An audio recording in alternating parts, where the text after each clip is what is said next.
So, we will continue with the bearing capacity evaluation for the spud can. As you can see, it is a very similar to a circular footing. Only thing is the shape and the penetration is too large.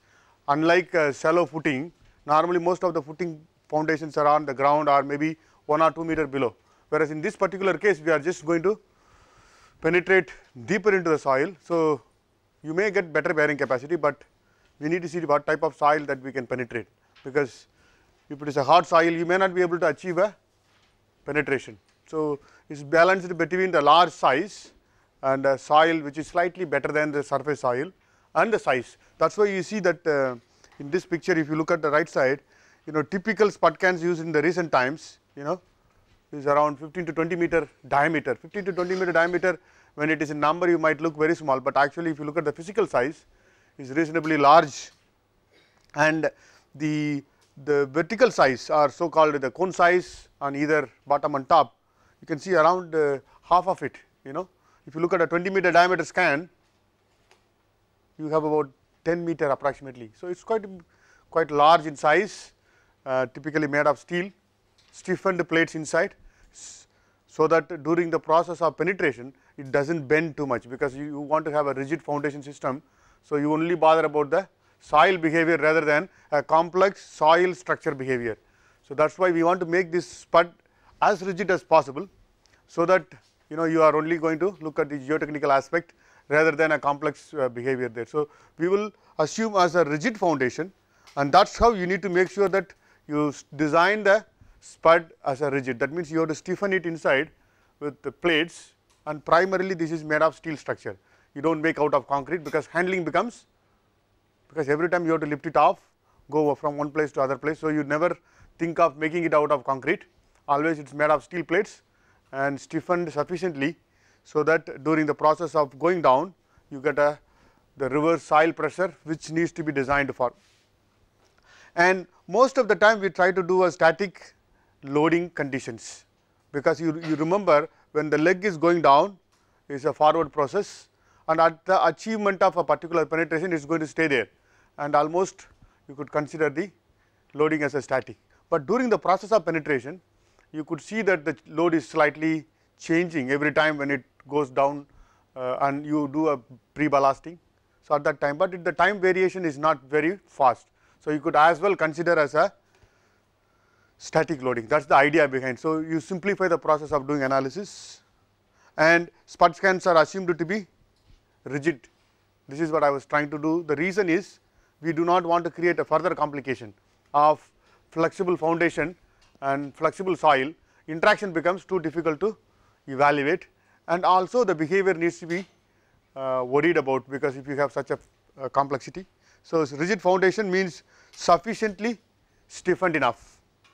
Short term loading is considered only because most of our jackups are not going to be stationed for a very long time. So, you just look at only the local and short term effects, not the long term effects like cyclic and otherwise.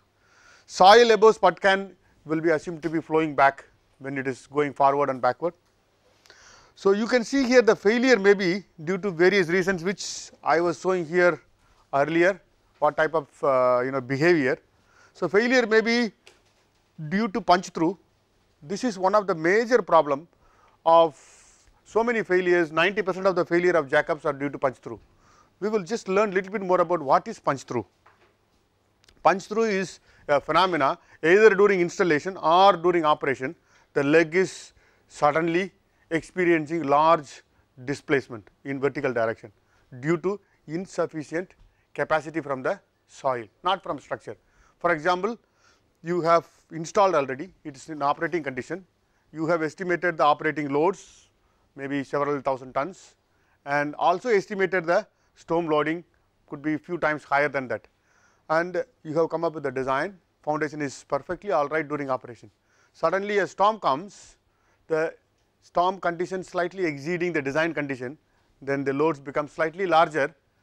Depending on the type of soil below, you may see that whether it may punch through or not, because if you have relied on a layer, for example, you have stopped your spud can at a sand layer, say 10 meter deep, something like that, at say 20 meter below, and if the sand layer is that you are believing that can take all the load, that is what you have decided, that there is a very good sand layer. But suddenly the capacity, the load requirement becomes larger than the capacity of the sand layer, there will be a punch through of the sand layer, because the sand layer is not sufficiently thick. If it is very large, for example 30 meter, 40 meter, may be difficult to punch through, but if it is very less, what happens? That is why when you stop a foundation, not only the jack-up, any type of foundation for structures, you should make sure that this punch through does not happen, means the layer must be sufficiently bigger, otherwise what you need to do is ignore the capacity of that thicker stronger layer, basically that is the idea. So, this punch through is basically a problem. In case of other foundation design we can ignore, here in Sputcan we cannot ignore, because even if I want to ignore, I cannot take the Sputcan below that stronger layer during the time of installation, because it is too strong for me just now.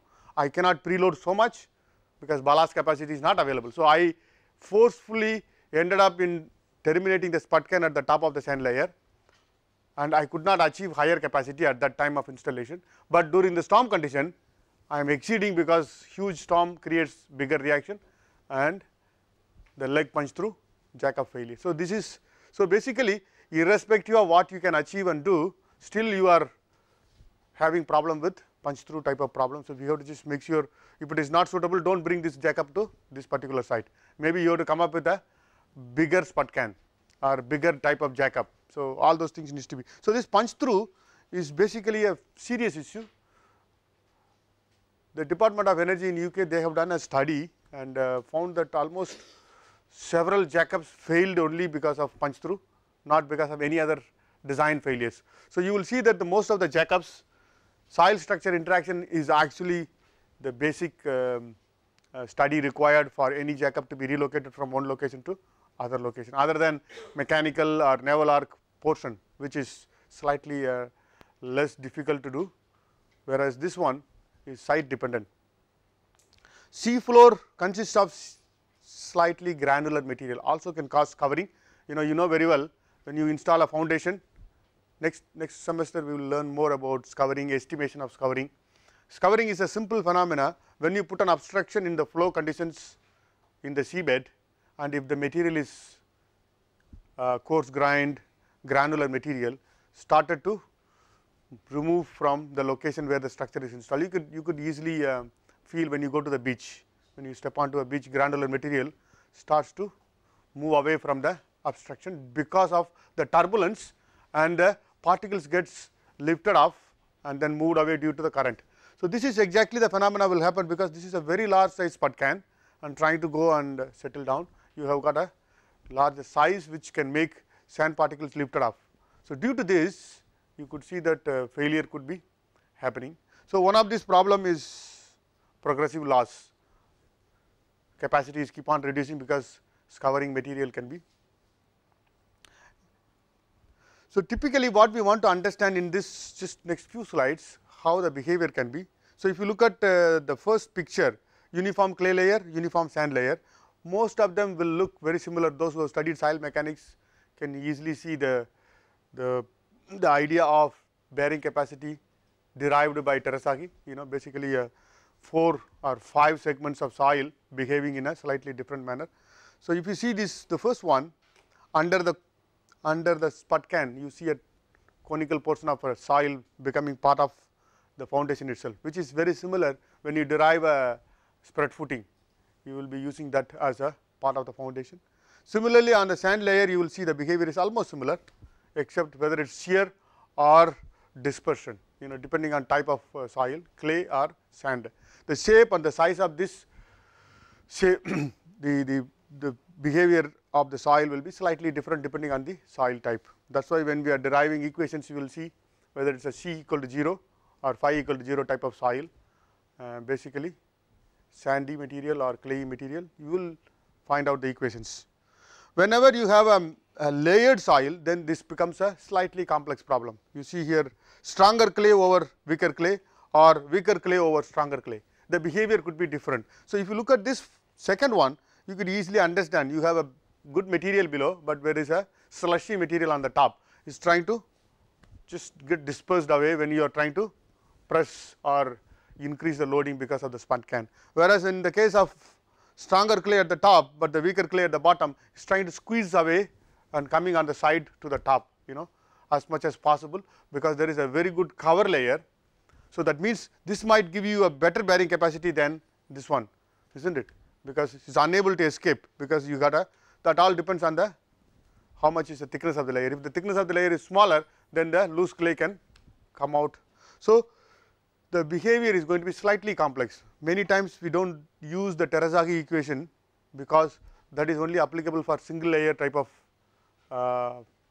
situation. When you have multiple layers, when you are going deeper and deeper, those derivations may not be useful. And nowadays, in fact, that several years back we used to use several empirical formulas, inaccurate, and because of that you might see in 70s and 80s several number of jackups failed because of differential leg movement. Nowadays what we do is we have finite element softwares where you can model all layers of soil including the spud and try and evaluate them reasonably correct. So that is one of the advantages. In the recent times we have computational devices like this. There are several software available to do such kind of exercises, whereas 10-20 years back you might even be not able to model using basic soil mechanics equations, and also unable to predict based on the empirical formulas available from research. So that is where you will the uncertainty is higher. How we do the bearing capacity evaluation? There are several ideas. So one of them is basically assuming pin conditions at the spud can, because if you look at the overall global behavior, what is going to happen is the jackup is going to have lateral resistance only coming from the spud at the bottom with the reaction, and also on the legs. It is a skeletal leg, it is not a circular pipe, no. So the resistance will be very small. So you will be almost looking like all the 3 legs are pinned at the bottom and trying to rotate. So the stability is going to come from the distance between the legs. The larger the distance, what will happen? The overturning stability will be better off. Stability analysis of individual footings can be assumed with also a boundary condition called just simple supports. And then displacement check based on non-linear soil structure interaction. This is where we need to go and get the help of the computational softwares. Simplified methods will be very difficult. So we normally do one of the software called Plaxis. We have got several other softwares which we can use. This software we also have a license in our department in the recent times. So the first step in getting the bearing capacity and sliding resistance is the important idea. How do we get it? Model the spud can as a equivalent circular flat plate. That means we are trying to approximate. You can do that as a first exercise, just equivalent circular disc. Evaluate using simplified formulas as long as your layers are reasonably constant, not varying too much. And then you can draw a bearing capacity chart, something which I will show in the next slide, basically a variation of the capacity versus depth of penetration, just like what you are doing for piles. I think next time we will be doing that, and using the curve find out what is the required preload to achieve a particular depth of penetration. So if you look at that, basically something like this, the green line is the capacity chart. That means every meter of penetration of the spud can, what will be the capacity achieved, because every time when you go down the soil slightly getting better and the depth of penetration you get a overburden pressure on the side. So the larger the overburden pressure, I think we will discuss in detail in the next course. Basically larger the side pressure, you will get better capacity, because it is not allowing the soil to move away or move out. So what we are achieving from this graph is basically trying to find out what is the load at the time of operation. If the relationship between the bearing capacity and the depth is nicely like this, we should be very happy, because it is increasing in a non-linear manner. There is no big zigzag. Now if you have a load that we need to find out what is the preload required for achieving this penetration from this graph, then you go back to your jackup and fill up that the tanks to get the preload, and you will achieve this penetration. So basically these two will be the most important numbers to remember. One is the operating load and the other one is preload. So at both conditions you should achieve a factor safety of whatever required by the code. When we were designing a foundation system, we normally design with a factor of safety of at least 2 or 2.5, isn't it? So, similarly here we need to find out what is the capacity and then design it here. So, basically this Vp is the preload, V0 is the load at the time of normal operations like drilling and positioning. So, basically that is the idea. So, the approximation what we have done is such a shape is made equivalent as a circular disc which is penetrating into the ground to a depth of x meters. At that depth what could be the capacity? So, what we need is every penetration we try to evaluate the capacity by this equation. Basically I think those who have studied soil mechanics will be able to understand the idea. Is basically if it is a clayey type of soil, it is related to undrained shear strength and bearing capacity factors, which could be easily derived. These equations hardly takes 5 minutes to derive based on this type of analysis, which we will be doing it later in the next course. So, basically the ultimate bearing capacity at the time of failure can be computed and we could prorate it to working capacity by means of a factor of safety. So, this is the generic formula for a footing of size B and L, whereas if it is a circular footing we could substitute the shape parameter and the depth parameter, and ultimately we will get a equation which is 6 times SU with a depth parameter. The deeper you go, you are going to get a better capacity because the soil will be better. So, this just for the idea of how a bearing capacity can be related to a soil parameter. The importance what I wanted to conclude here is it all depends on the shear strength of the soil here, which is basically the clay characteristic. If it is a sandy material, it will be giving a slightly different formula, which we do not want to discuss in this particular course. So, basically soil parameter and the depth of the foundation, size of the foundation, shape of the foundation, all are important to evaluate the bearing capacity. Using this you could derive a graph something like this, basically the relationship between capacity and the depth of penetration of the soil, of the spud can into the soil. If you do the same thing for different locations, for example, just a typical case what I have drawn here, you see there are four relationships, bearing capacity versus depth.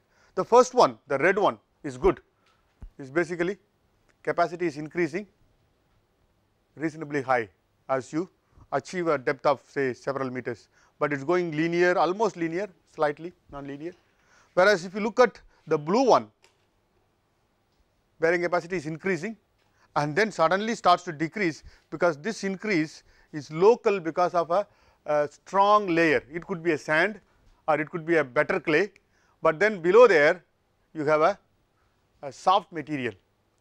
This type of sand layers are very often we encounter in the offshore situations. You will have soft material, good material, and then you might have a material which is having less strength, and this is where the problem because you will be finding it so difficult to penetrate that better material during the course of installation, because this spud can penetration is purely based on weight and the ballast weight that you are going to pour into the hull. Unless you do, like for example, when you are having a pile foundation, you do not rely on the self weight, you actually have a hammer which can drive to whatever penetration required. Whereas in the case of jack-up we cannot do it, we cannot bring a big hammer and drop on top of a jack-up, jack-up will be gone case. So, that is exactly the problem. The problem is during installation you will find it difficult to penetrate this. So, you will end up stopping your spud can at the top of this, which may not be sufficient later on in the case of storm. That is where the issue. So, we need to find out the shape of this bearing capacity graph. That is why I started with this nice graph where it is gradually increasing, there is no sudden increase and decrease of capacities, which is a good place to go for. Whereas, if you look at this comparison, first 1 and 2 may be good, all depends on the soil profile. I have just given a hypothetical soil description, the layer description. You may not exactly get it, but situations are going to be similar like this. So, the 1 and 2 is good, 3 and 4, in fact 3 is not at all suitable. You get a very large capacity at the very shallow depth. which is going to be a big problem, because the soon you get the capacity exceeding this point, suddenly it is going to go down to several times deeper. For example, if you have a capacity which is not enough, you need a capacity more. If you want to get this one, you need to come from here to achieve this capacity. So, you will see that the depth of penetration is going to be substantially larger, which you might find it is not suitable, because the leg length is not there. At least the fourth category is good, as long as you can make sure that you are not going to exceed this capacity of this operating condition as well as the maximum during the storm condition. Despite doing this, you still can do a evaluation. For example, you look at the first one, installation punch through, you were trying to actually go and get a capacity of something like this. Whether we should stop here or we should stop here is a judicial decision. Example is, you need 20 meganewton capacity, you get exactly 20 meganewton capacity at this point, but then can we stop there? If you stop there, later there is a slight increase, what will happen? The leg will just fail. So, at that time itself, if you decided to stop the SPUTCAN here by somehow penetrate it, put more preload, and that will be more safer than stopping it at this particular point, because it is only a local capacity and the soil thickness or the layer thickness is so small, there is more chances of leg being penetrated there. So, if you come to the right side, if you only consider the operating load, I think this VES is the basically the preload that you have, which is going to be stopping there, and during the storm condition, if the load becomes higher than the preload, then what will happen? You will get a punch through. So, depending on situations, you will have to decide, but in this particular case, this is the type of soil we have to be careful, just change the spot or change the rig itself. So, this punch through is one of the primary aspect. Most of the codes that ask you is to evaluate this prior to finalizing a jackup at that particular location. By this, I think by this you will have a clear idea of what is the cause and the effects. The effects is very clear. The jackup does not have much of basically the redundancy in the system. One of the leg fails is almost the jackup is gone.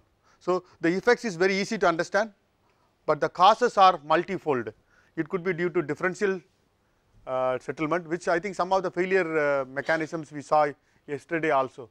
It could be a small displacement at one location, but subsequently the jackup starts tilting because of the large moment generated by that effect, because the leg reaction changes, and then there will be a overall overturning stability, which could cause more reaction to the soil on one side, which then becomes higher than the original capacity and gets penetrated, then punch through can happen. So, it is basically a sequential operation of one problem can cumulatively add and create a final punch through.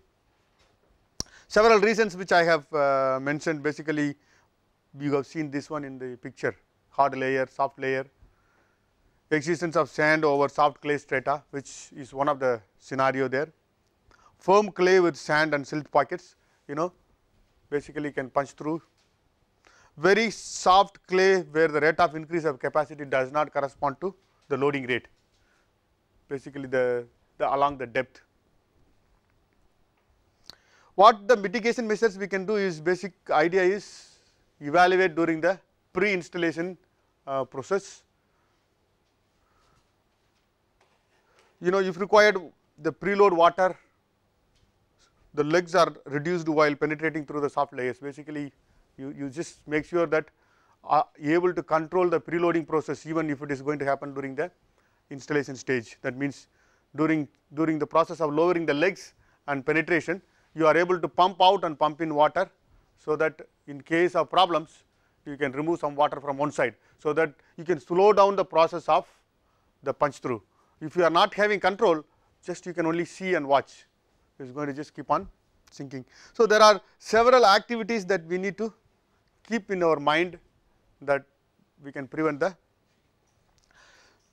the punch through, and follow several guidelines like distance grade from the disturbed soil to reduce the braze reactions during the overload, basically the punch through locations. I have given some of the guidelines which I will just show you. These are 4 guidelines which I have taken some of the information. I think most of them are available in our library. 3 of them are available in library, only this is not available because this is a recent one. The first one is the Society of Naval Architects and Marine Engineers, which is downloadable. I think you can download, it is free. So, which gives reasonable guideline on engineering and installation of jackups. The second one is basically only the structural part, which is similar to any fixed offshore structures, structural design of self elevating units, which is like jackups and other systems. The third one is only a guidance, it is not mandatory. It has got reasonable information regarding all the hazards, like what I have discussed for the last 3-4 classes, possible hazards, possible mitigation measures, which is basically a health and safety executive of UK Department of Energy, which is given as a guidance only. And the last one is compiling all this information together, is a very good document, which I am trying to get a copy, old version I have, site specific assessment of mobile offshore units. This is basically including the floating as well as fixed. In case of semi submersible or drill ships, you have mooring systems and their safety, whereas in case of jackups is basically the jackup like penetration and associated. Here you will not find anything related to the hull, whereas in this you will find a lot of information and the design and the process regarding hull itself. So, you can see the distinctive part. This DNV will not talk about hull or soil, it will talk about the structural design of the legs and structural design of the hull as a plated structure, whereas the HSE UK Department of Energy guidance will give you all the possible ideas what can happen during installation and operation. So, it is actually a comprehensive collection which you could use it for the purpose of learning more. I think we will stop now.